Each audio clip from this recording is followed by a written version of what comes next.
Ugh. Hey guys, what's up? It's the Culture Detective here, investigating your favorite albums. And today I'm gonna be doing an album review, a very, very long awaited album review on the brand new Ariana Grande album. Thank you.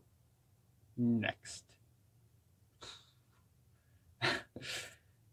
Just me saying that reminds me of all the Ariana stans on Twitter and saying the phrase "thank you next" on every tweet they make. But anyway, spoiler alert, but I think this album is pretty good. Don't get me wrong, I don't think it's great or anything, but I think it's actually okay. So, pop, R&B superstar Ariana Grande, she's back. After not too long ago, she dropped Sweetener, which is surprisingly not that bad. It's actually pretty good. I really love the very blissful album opener, Blazed, and the very bouncy The Light Is Coming featuring Nicki Minaj with Pharrell Williams on the production.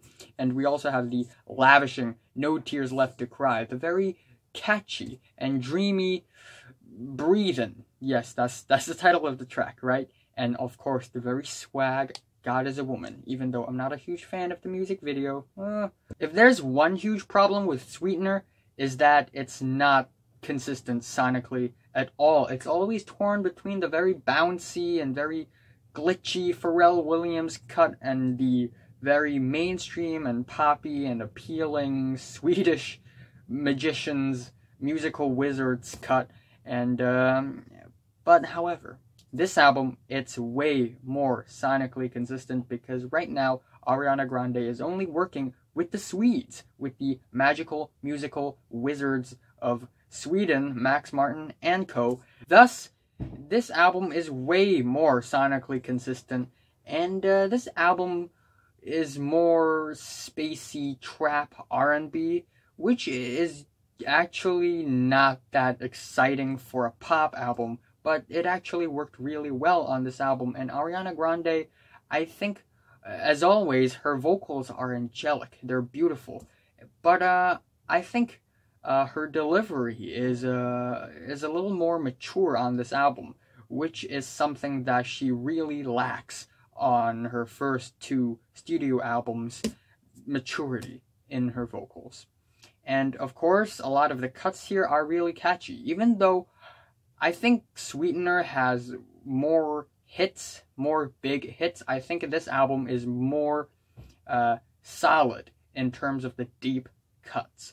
And I also kind of like that Ariana Grande is exploring more personal themes on this album because, you know, between the release of Sweetener and the release of this album, quite a number of things had happened to Ariana Grande. The breakup with Pete Davidson, Mac Miller, her ex-boyfriend passing away, and of course, even more long time ago, we have the Manchester bombing incident, which is absolutely tragic. But you know, these tragedies, they are what makes us human, after all. Anyway, let's start off with the album opener, Imagine, which is not a John Lennon cover. Like, at first I thought it was a John Lennon cover, but it's not. But yes, it's a very smooth and warm opening. It's very beautiful, it's very angelic. Towards the end, the instrumentals swell and they become very grand and epic, and Ariana Grande really hit a very, very, very high note. And she's a really talented singer, she's proven that. However, I don't think it's a very strong album opener, as it's a little bit simple, a little bit minimalistic, thus a little bit drab. And I guess this isn't really the best way to open an album like this because it didn't really make a strong impression on me. However, the rest of the album, they're pretty good. Needy is a great song. It's about feeling needed. It's about being needy, of course. The title is pretty self-explanatory. And it's, even though it's pretty simple and minimalistic like the album opener, but the instrumentals here are actually way more dreamy, way more vivid as well. The piano keys here are very lonely and alienating and almost ghostly. And this song is just so damn catchy. And the backup vocals during the chorus, they complement Ariana's vocals really, really well. And overall, I think this one is a way more solid track than the album opener. And then we have NASA, N-A-S-A, where Ariana Grande basically wants to tell you that she needs some space. But, you know, it's a wordplay, so she makes references to NASA a lot, like actual space, outer space. And, yeah, I'm not a huge fan of this track. I think it's pretty generic, pretty one-dimensional. It's basically, you know, Ariana Grande crooning over some dusty, weak beat. And the track also has these synths, which are pretty bland. And the chorus is actually pretty obnoxious. N-A-S-A, ba-da-da-da-da, ba-da-da-da-da. However,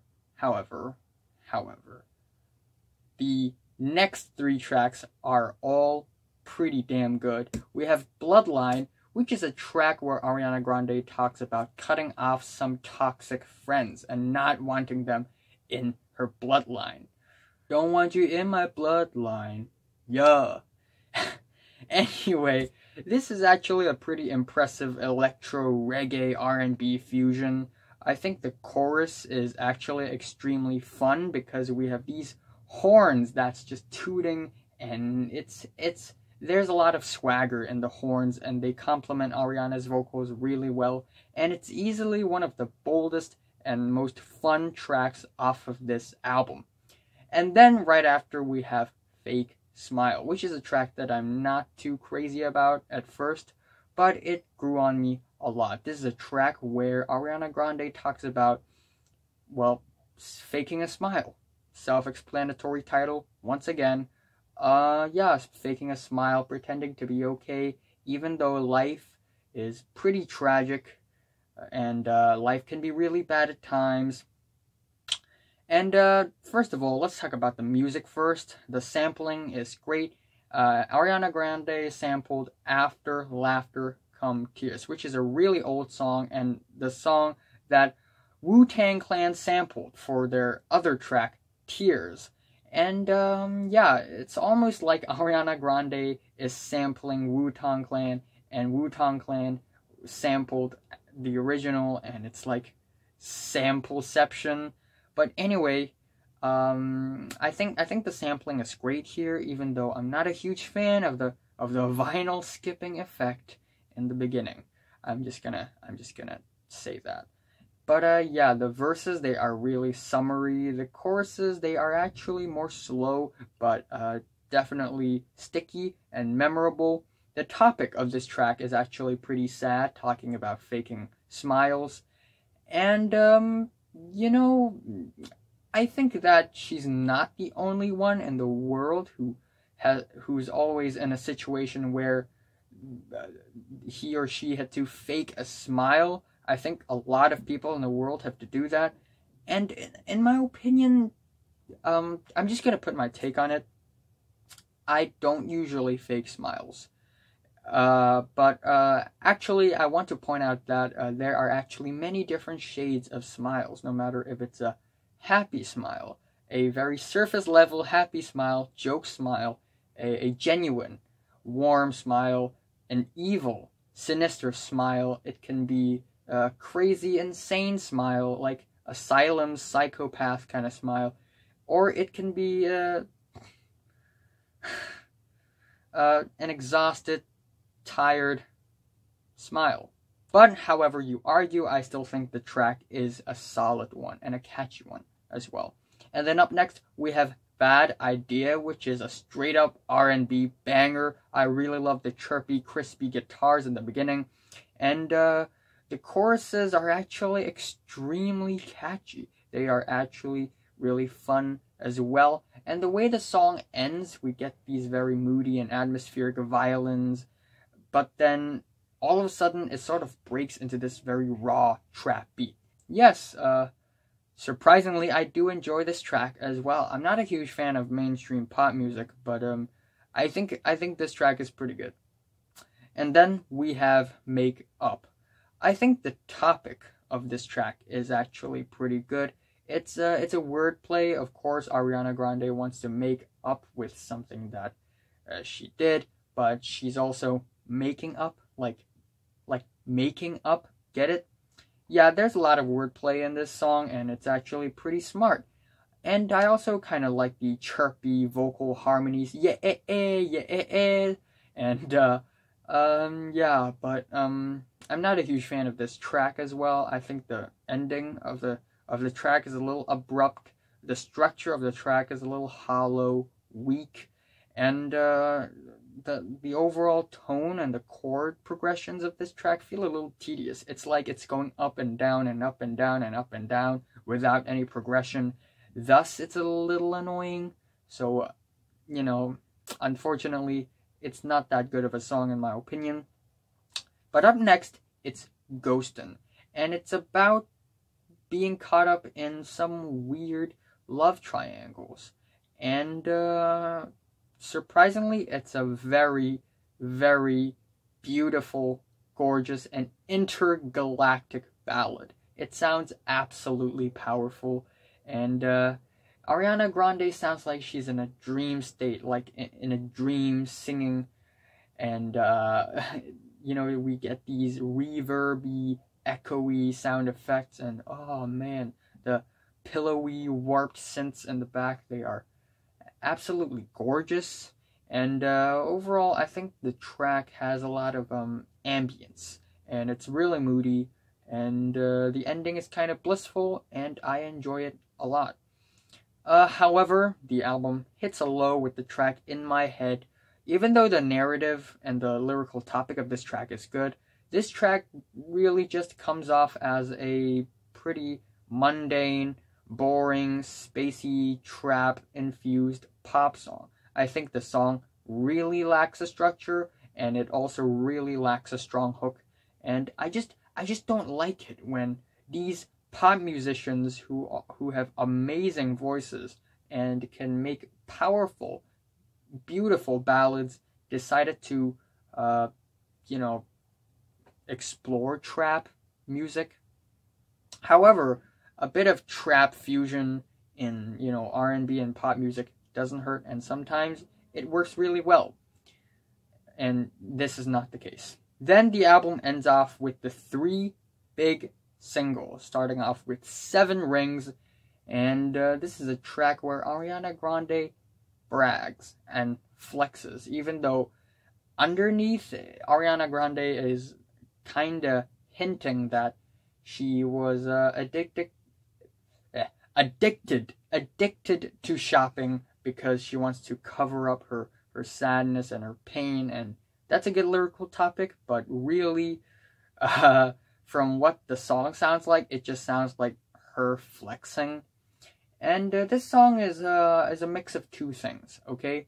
It's a mix of her remix of Favorite Things, a classic old song, and also trap rap, which turns out to be pretty airy, pretty spacey, and kind of weak, annoying, and obnoxious, unfortunately. I think the production is really good on this track, but really, I just don't find anything that appealing about it. The rapping is just, it's not really that sexy, neither is it really that aggressive or powerful or anything. It's just kind of frail, kind of fragile, really. However, the last 2 tracks on the album totally saved it. We have the title track, Thank You Next, a huge single released in the back end of 2018. I think it's a really solid and catchy title track, to be honest. And even though I didn't really like it at first, I think it grew on me a lot. And in the context of the full album, it's actually pretty good. I really like the draggy, swoopy bass. The instrumentals are actually really, really solid and cohesive, and the song overall is actually really catchy. And this song ultimately is about growing from romantic relationships, and one of the lines here actually became a meme in 2018. One Tommy love, one Tommy pain, one Tommy patience. And, forgive me for saying this, but it's a pretty normie meme. But still, the song is sweet, it's warm, and it has a celebratory tone, which is what this album really needs in order to balance out with the darker and sadder moments. And I like it. I like it. But after multiple listens of the album, I have come to a conclusion that my favorite track is BUWYGIB, aka Break Up With Your Girlfriend, I'm Bored. I don't know why I deleted the clip, but so basically for all the previous tracks on the album, Ariana Grande and the title track feels like Ariana Grande just, concluded all her sad and dark thoughts on all the previous tracks on the album and sort of got over them. But then at the end, it sort of goes full circle, and Ariana Grande is the drama-loving person once again. Nothing had changed, and I think it's actually a really brilliant ending to the album. It's cinematically awesome. It's brilliant. It's really smart, and I know, in fact, Ariana Grande is not a cynical or an evil person at all. But the way the album ends off with Ariana Grande sort of getting over her sad thoughts on the second last track, and then on this last track, her being a drama person again, I think that's brilliant. And the song sounds pretty dark as well. And, I kind of not want to misuse the term dark because usually I would reserve the term for albums like Swan's To Be Kind. Shushu's latest album and a lot of death metal albums, they're pretty dark. And I just don't want to misuse it. But yeah, relatively comparing with other tracks on the album, this one is darker. And it's also more frown-inducing, like kinda. The bridge of this track is angelic, absolutely beautiful, and it's like a glimpse of light amongst these, not dark clouds, but like, I'm struggling to describe music here, but these moments. And I think the chorus is absolutely catchy, very, very well written, and it's a good song title, I have to say that. And great ending to the album, and I think the album overall has quality production. The flow is amazing. I think the musical style of this album is consistent, and I also like that Ariana Grande is exploring some personal themes here. Still, there are a couple tracks here and there that I just find pretty generic, like many mainstream pop song nowadays, and I think the album is not really that ambitious and it needs polishing. And I also think that Ariana Grande could have spiced up this album a little bit in order to make it special, in order to make it stand out even more from its contemporaries. But other than that, I think this is a huge improvement from Sweetener. I think Ariana Grande's musical style really matured, and I appreciate it. This album is for sure going to be in my honorable mentions in my year-end list, for sure. My favorite track here is Break Up With Your Girlfriend, I'm Bored, and my least favorite is In My Head. I'm giving Ariana Grande's Thank You Next a 7 out of 10. So, have you listened to this album from 1 to 10? How much did you rate it? Like if you like it.